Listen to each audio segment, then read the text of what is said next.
Your big Peter Walker, if he's around. If you could just please raise your hand, and if called upon, could give your name and organisation if relevant, and then if you do have an individual on the panel that you want to direct your question to, if you could state them. I'm going to begin with you, madam. I'm not putting my hand up, sorry. It's the person behind you. It's Alex Turner. I'm just one of those ordinary Conservatives who is not represented by the Conservative Party that has been doing all the legwork for the past 20 years and not really gotten anywhere. I sympathise so much with the panel, with most of the issues that you all spoke about, but I would say freedom of speech, absolutely, to the deepest part of my being, because where I grew up, I had to hide to pray with my grandmother, because if the Communist Party found out that we were praying, then my dad and my granddad's prospects at work would have been ruined. So just kind of a cautionary tale to this is where we're going. I never dreamt in a million years that I would live in Britain, in the country that I love, respect more than any other, in the what is best country in the world. I would think that perhaps, is this right or not right to say, because I inadvertently might say something that would cost you your job or cost you being excluded from it. My question is, since David has so nicely set out his stall and an invitation for people to join UKIP and might be a Brexit party, my question is, last week I counted about 12 parties, not just UKIP and Brexit Party and Sovereign Party, Libertarian Party, Veterans Party, I counted up 12, I can't remember all 12 now, is because of our electoral system that we have, I don't know how we were going to change to be more representative, none of these parties, even if we do have a general election in September, whatever, would be able to have either enough candidates or, so there's this fragmentation. My question is, will you try to do this, to have an umbrella, generally everybody agrees, so why not come together? Why is there UKIP and Brexit Party and all these parties? Because in the only way that we can, what Ben said, bring these true conservative values to be representative in the, us, the conservatives, I suppose, is if we have some weight. And at the moment, with the way things are, there is no weight, and it's all kind of bickering and all a bit same as, kind of momentum on the left, same thing, kind of fighting over small things when we're actually fighting for the soul of conservatism, which is, so much bigger and more important than is it UKIP, is it Brexit? Shall we? Thank you. I mean, I to speak to that point very briefly, I think the answer is democracy, and the problem with the Conservative Party, one of the reasons why we have a real problem with representation in Parliament, is there's no primary system like they have in the United States. Most seats are safe seats, and you get what you're given. The bods in Conservative Campaign HQ decide what candidate you're going to get, and you can like it or lump it. And that's what's got to change. There's no doubt in my mind that the Conservative Party, if it had democracy within it, not only would look radically different, but so would the country.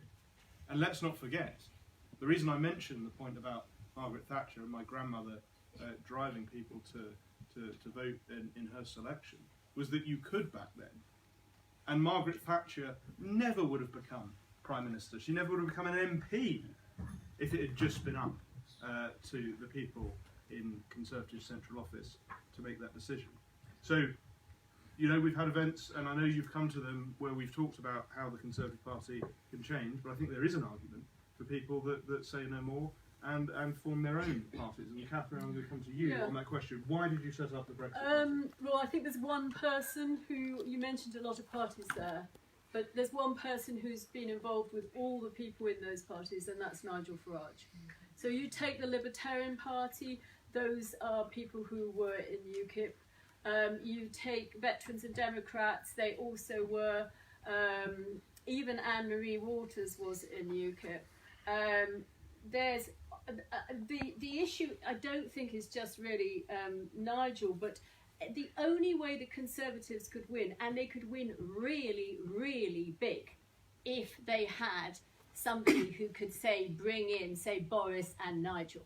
Because Nigel could bring 4 or 8 million votes. He got 4 million votes in 2015 when those other parties didn't exist. And he said that he would come back, he would get 8 million next time. But if you had a Conservative leadership where you actually could bring in the Purples and the people on those other wings, then you would win massively. You would get 50% of the vote. And I think there's been an unfortunate split, but I still think that Nigel is the person who can make political change. He already, to a large extent, did make political change, and he's the only person out of all those small parties who has the name. I mean, do you know who the leader of the Veterans and Democrats is, or the Libertarian Party? No, that's the answer. So the only person in this country with name recognition is Nigel Farage. That's it. And for me, it now is very interesting what's going to happen with the Conservatives, because if they put in, they have such an important decision. If they change and they put in an unknown, or they put in a safe, boring person, they have to move to the Social Conservatives, and they could win. And that's my opinion. And they have to form what we all want to be. I don't want all these splits, and nor does anybody else. Catherine, thank you.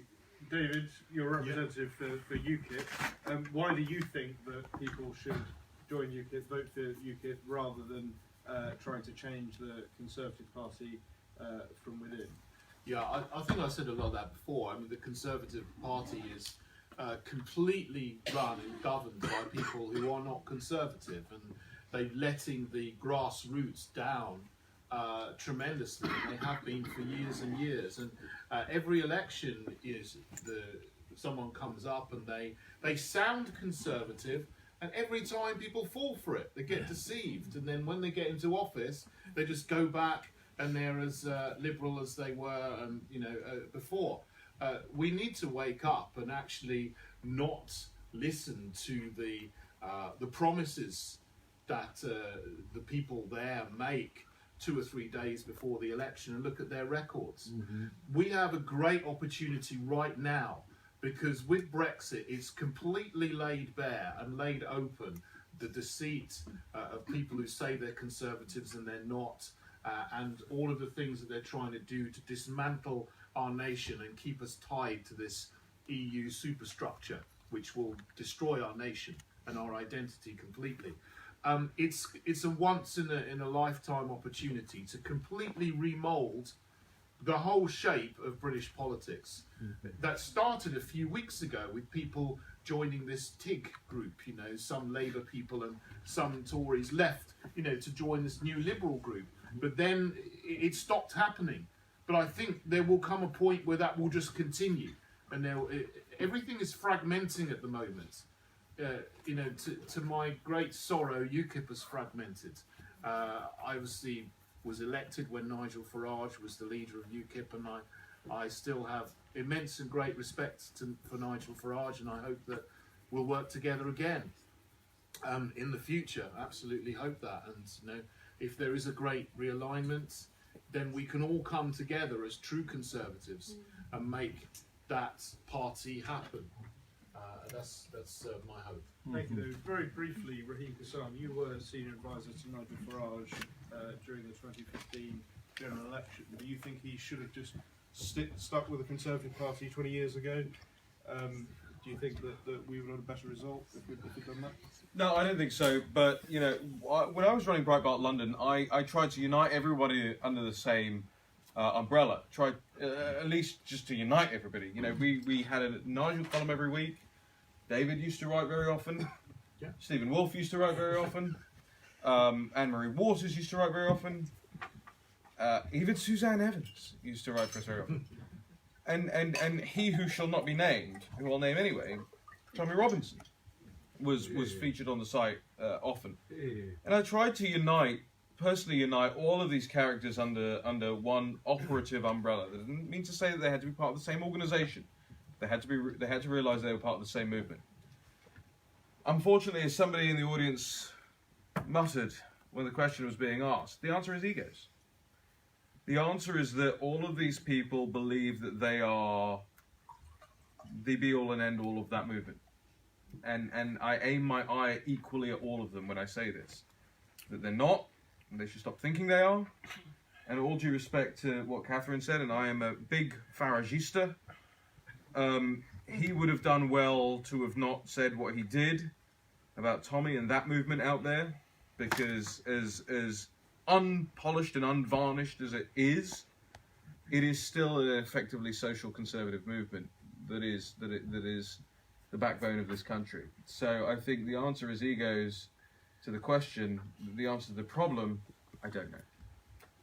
Thank you, Raheem, and welcome, Stephen. Thank you. Thanks for making it. We'll hand over to you in a second for some brief remarks on the current situation. Okay. Just after I've taken the question, and then we'll throw back to the audience. Yes, sir, in the second row. Excuse me, there. there's a gentleman at the back who's had his hand up from the very beginning. Yeah, well, okay, madam, but that's Roger not how it Kendrick. works. Exactly. Thank you, I sir. think that what we have, you mentioned democracy, and I think the real problem, there's a lot of good analysis in what's been said tonight, but for me, it's about democracy is failing. And democracy for me is that every 5 years or so, we vote for the people who are going to govern us. Yeah. And that isn't really happening because of some of the reasons that have come out today. We've been told by your colleague to your right that there's insecurity out there, that the wealth is going to the Far East and it's going to big business. It's not going to people who work and do a normal job, which is why so many people in the north voted for Brexit. And I think what we need to get a grip of is what has gone wrong with democracy. And part of it, I think, is you said that the establishment is voting for itself.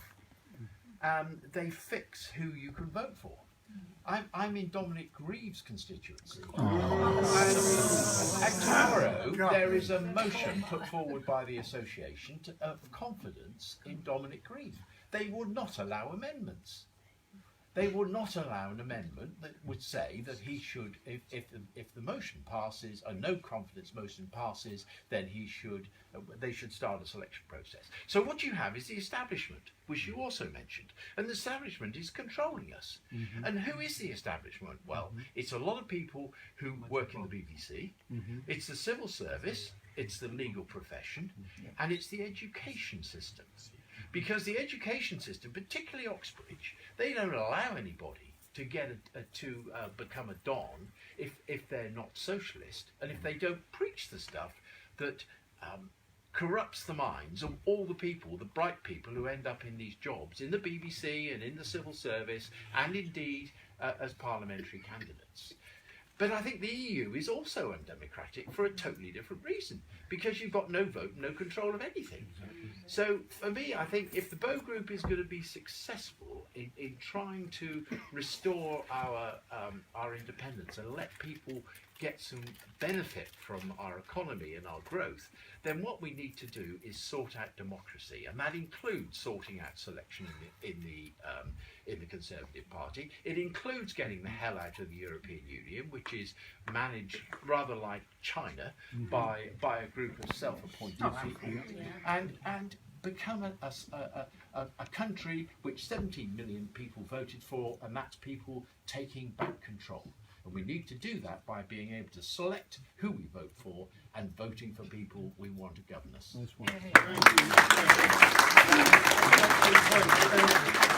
It's interesting, isn't it, that we've heard from two people so far this evening who are members of their local Conservative association whose views seem to differ radically from the current Conservative leadership. And We can't vote for them. That has been my experience of the Conservative grassroots, and David, you touched on that as well. I don't think there's a problem with the membership, but somehow they've ended up with the tail wagging the dog. Stephen.